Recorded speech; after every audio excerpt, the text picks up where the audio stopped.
Radio Kédou, le journal avec Sotelma Malitel.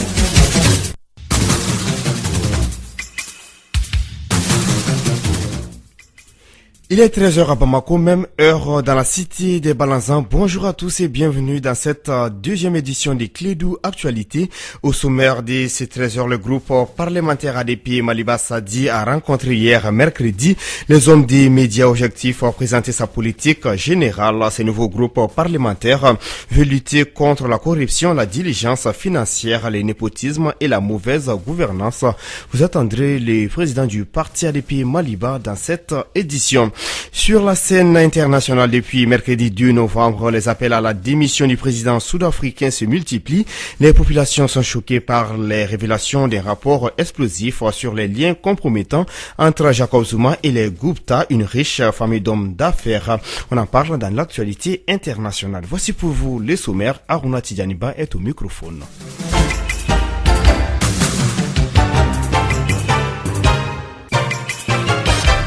Une fois de plus, bonjour à tous et merci de choisir Radio Kédou pour vous informer.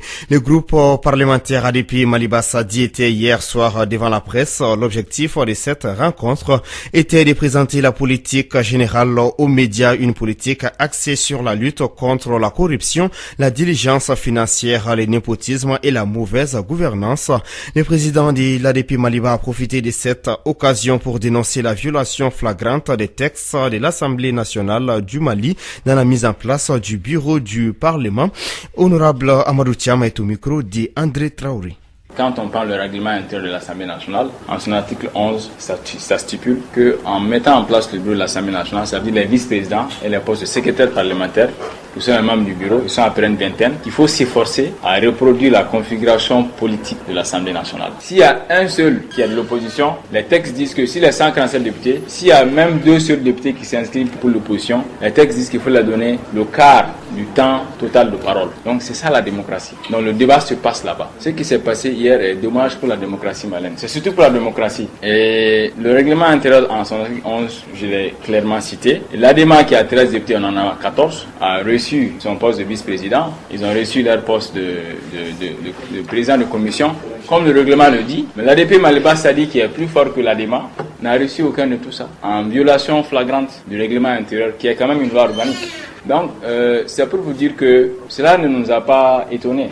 C'est pratique antidémocratique, le fait de piétiner les textes de la République. C'est ce combat que nous avions mené quand nous étions à la majorité. C'est ce combat que nous avions mené. Et qu'il continue à faire cela, ça ne fait que nous réconforter dans notre décision et dans notre conviction comme quoi ce régime ne sera rien apporté au peuple du Mali. À l'instant, Amadou Thiam du groupe parlementaire ADP Maliba Sadi, des propos recueillis par André Traoré. À Ségou, la problématique de l'emploi et de la formation professionnelle au cœur d'une conférence débat, c'était hier, mercredi 2 novembre. La rencontre était organisée par la direction régionale du développement social et de l'économie solidaire, en partenariat avec la coordination régionale de la jeunesse. Cette conférence a enregistré la participation d'une centaine de jeunes de la cité des Balanzans. Ce sont les directeurs des services spécialisés évoluant dans les secteurs de l'emploi et de la formation professionnelle qui animait cette conférence. Les points des travaux avec notre correspondant depuis Ségou, Douba Damélé. La direction régionale du développement social de Ségou, à travers cette conférence, continue d'animer la 22e édition du mois de la solidarité. La problématique de l'emploi et de la formation professionnelle est un problème social qui implique tous. Moussa Samake est le directeur du service du développement social de Ségou. Il s'agit notamment d'initier dans ce cadre à la promotion de l'emploi des jeunes, de favoriser l'accès des personnes handicapées à l'emploi. De telles initiatives permettent aux jeunes d'avoir les vraies informations et les orientations dans le cadre de la recherche de l'emploi. Moussa Ibrahim Traoré, il est le président de la coordination régionale de la jeunesse de Ségou. Parce qu'aujourd'hui, les jeunes doivent être au cœur des activités. Donc maintenant, c'est à nous d'aller vers les activités et d'aller les chercher. Les opportunités comme ça pour venir expliquer les emplois qui sont là, les programmes qui sont là, ce que le gouvernement fait. Cette initiative de la Direction régionale du développement social de Ségou rentre dans le cadre de l'accompagnement des activités gouvernementales. Mohamed Diarra, il est directeur de l'Agence pour la promotion de l'emploi des jeunes APEJ Ségou. Ici, il va servir de créneau pour informer les jeunes sur les opportunités existantes dans la région en matière de formation professionnelle et de l'emploi des jeunes. Donc je pense que l'initiative est salutaire. Ça ne fait que une fois de plus aller vers l'atteinte des objectifs des plus hautes autorités. À la sortie de l'atelier, les jeunes participants étaient mieux édifiés sur la problématique de l'emploi et de la formation professionnelle au Mali en général et à Ségou en particulier. De Ségou, Douba Dambélé pour la radio Clédou. Merci Douba Damile pour toutes ces précisions. Vous êtes sur les 91.5 depuis la cité des Balanzans. Financement des activités génératrices des revenus appui alimentaires ou encore don des machines à coudre. La Direction nationale du développement social a fait parler son cœur à l'occasion de la fin du mois de la solidarité et de la lutte contre l'exclusion. Les lots des matériels dont le coût s'élève à 58 millions de francs CFA sont destinés à 18 structures ou organismes d'encadrement des personnes en situation difficile. Les bénéficiaires ont été ciblés dans tous les pays. Écoutons Ibrahim Ba, directeur général adjoint de la Direction nationale du développement social. Chaque année, la dernière journée du mois d'octobre est consacrée à la journée de donation de la Direction nationale du développement social, où des populations vulnérables sont identifiées pour les appuyer dans le cadre des activités génératrices de revenus. Des handicapés sont identifiés pour les appareiller. Des organisations de structures d'encadrement des personnes en situation difficile sont identifiées pour les accompagner pour la prise en charge de leurs groupes cibles.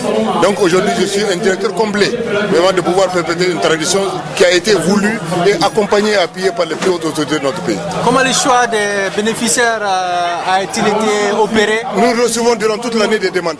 Et il y a un comité qui est mis en place pour trier les demandes. Parce que l'offre est inférieure, comme vous le savez, à la demande. Donc nous sélectionnons en fonction des vulnérabilités. Nous mettons en place des critères qu'on affecte pour pouvoir satisfaire en tout cas les personnes les plus vulnérables. Cela ne veut pas dire que les autres n'ont pas droit. Mais chaque fois que nous pouvons, le comité de sélection est là pour de façon impartiale vraiment identifier les personnes qui peuvent faire fructifier des activités génératrices de revenus. Des gens qui sont réellement dans le besoin par rapport à l'appareillage vont être identifiés à partir des documents, à partir de leur appréciation. Et le choix se fait vraiment sur la base de la décision éclairée du comité de sélection. À l'instant, Ibrahim Ba, directeur général adjoint de la Direction nationale du développement social, des propos recueillis par Mahamadou Khan. Vous écoutez Radio Clédou sur l'ensemble de son réseau, notamment sur les www.info-mali.com.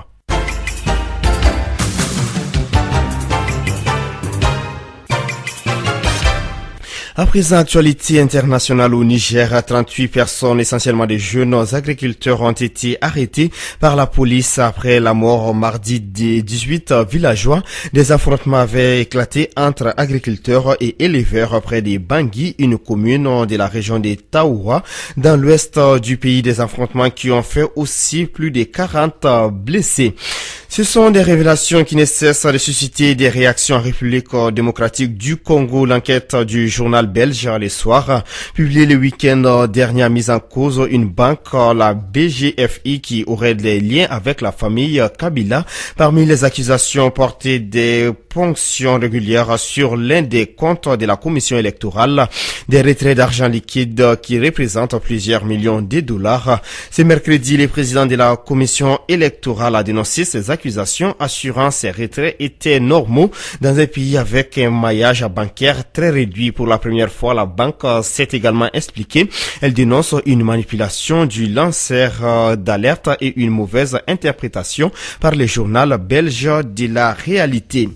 Depuis mercredi 2 novembre, les appels à la démission du président sud-africain se multiplient. Opposition politique, société civile ou simples individus, les Sud-Africains sont choqués par les révélations des rapports explosifs sur les liens compromettants entre Jacob Zuma et les Gupta, une riche famille d'hommes d'affaires accusés de peser sur les choix du gouvernement. Le chef de l'État a tout fait pour bloquer cette publication, finalement survenue sur ordre de la haute cour de Pretoria. Le numéro 2 de l'ONU était en visite en Bangui ce mercredi, l'occasion d'évaluer la situation en République centrafricaine 2 semaines avant la conférence des donateurs qui aura lieu à Bruxelles. Jean Eliasson a d'abord été reçu par le président Faustin Archange Touadéra dans la matinée. Il a ensuite pris la parole à l'Assemblée nationale devant les députés pour réaffirmer le soutien de l'ONU et pour évoquer également la sécurité en Centrafrique au moment où les casques bleus de la MINUSCA sont les cibles de nombreuses critiques.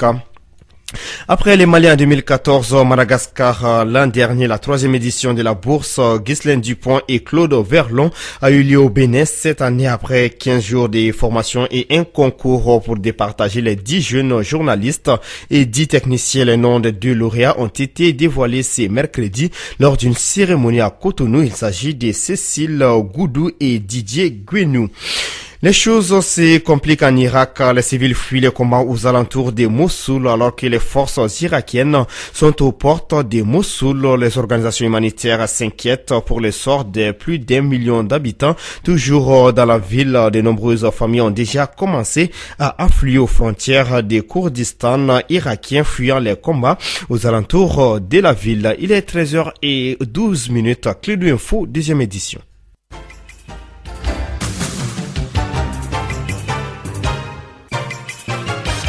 Sur les plans local, parlons culture. Maître Gims en concert à Bamako. Le leader du groupe Section d'Assaut, Gandhi Djouna, alias Maître Gims, est attendu au stade Modibo Keïta le 28 décembre 2016 pour un concert. L'information a été donnée hier au cours d'un point de presse organisé ici même à Bamako. Écoutons Mohamed Lamine Sangaré, l'initiateur de l'événement au micro de Astan Jawara. C'est montrer à la population malienne qu'il y a une union qui est là pour l'arrivée de Maître Gims. C'est ça l'objet. Tant qu'on attend au Mali, c'est la demande de la jeunesse malienne. Quand on regarde l'histoire de Section d'Assaut, ils sont venus 2 fois au Mali. C'est Maître Gims qui est le leader du groupe. Il n'est jamais venu au Mali. C'est pour ça que je me dis, pourquoi pas, le Mali, c'est pas un petit pays, c'est un grand pays. On a besoin de grands artistes pour venir dans un grand pays. L'événement, c'est déjà parti. Maintenant, on est parti jusqu'au 28 ou le 29 décembre, jusqu'à la fin de cet événement. On demande à tout le monde de participer, de donner sa pierre à l'édifice, parce que c'est une histoire de ça qu'on organise des événements pour que nous les Maliens, qu'on soit soudés ensemble, qu'on vécu un bon moment ensemble, qu'on partage les mêmes sourires. On sait que le pays c'est difficile, il y a beaucoup de choses, mais ce genre de trucs, ça amène des sourires à la jeunesse, surtout les jeunes qui n'ont pas la chance de prendre un billet d'avion, aller en France, aller en Europe pour voir ces grands artistes. On leur donne la chance de les amener l'artiste à la maison. Pour moi, c'est quelque chose qui est important, qu'il faut signaler. Maître Gims, c'est un grand artiste, c'est un projet qui va faire plaisir à la jeunesse malienne. Mohamed Lamine Sangaré, l'initiateur du concert des Maîtres Gims prévu le 28 décembre prochain ici même à Bamako au stade Modibo Keïta. C'est sur ces mots de culture que s'achève cette édition, la 2e des Clés d'Actualité. Merci à vous de l'avoir suivi. Présentation Aruna Tidjaniba, la technique Fatou Fall. Tout de suite, c'est votre émission sportive en langue nationale Bamana avec Djibril Kaba. L'information reprend ses droits à partir de 14h. Merci et bonne suite des programmes.